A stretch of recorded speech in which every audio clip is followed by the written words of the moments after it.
kanumaan jalqabnaan afaanuma keenyaan katabnee dubbisna. Akkam jirtu qaqqaaliiwwan ilmaan Oromoo addunyaa mararra jiraattan nageenyi badhaadha. Akkuma beekamu kanaan dura namoota afaan Oromoo dubbisuu fi barreessuu hin dandeenyeef leenjii gabaabaa kennuun yeroo yartuu ji'a 4 hin guunne keessatti dandeettii dubbisuu fi barreessuu haalaan barsiisaa kan turree fi jirru ta'uun keenya ni beekama. Namoonni carraa barumsaa hin arganne hedduun nu biratti galmaa'anii barachaa jiru. Akkasumas namoonni afaan Oromoo qulqulleessanii jechoota afaan Oromoo qubeessuu rakkatanis yeroo yartuu ji'a 1 fi 2 hin caalle keessatti haalaan jechoota afaan Oromoo barreessuu barachaa jiru.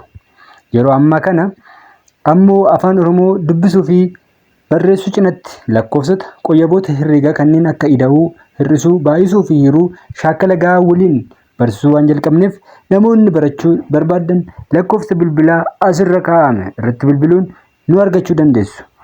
Yeroo fi karaa kam baranna jettanii yaadda'inaa bilbilaati yeroo barachuuf isiniif mijatu nutti hima.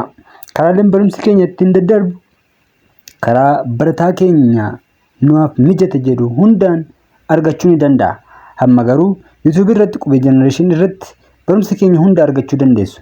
Telegram fi Facebook irratti ammoo barumsa afaan Oromoo kan jedhu irratti barumsa keenya argachuu dandeessu.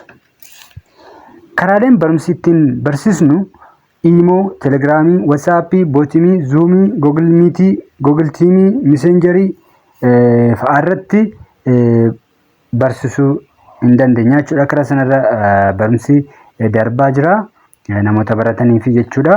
Kanaafuu moosajii isiniif mijatu filattanii yeroo isiniif mijatutti barachuu dandeessu. Dandeettii barsiisota keenyas hin yaadda'inaa. Barsiisota muuxannoo gahaa qabanii fi sadarkaa barnoota darbii 1ffaa fi 2ffaa qabantu isin barsiisa. Bakkaa fi yeroon osoo hin daangeffamin gatii madaalawaan afaan Oromoo sirnaan dubbisuu fi barreessuu lakkoofsaa fi qoyyaboota herreegaa kanneen akka ida'uu, hir'isuu, baay'isuu fi hiruu barsiisota muuxannoo fi dandeettii gahaa qabaniin baradhaan dhaamsa keenya. Afaanuma keenyaan katabnee dubbisna. Abbaa jennee kanaa.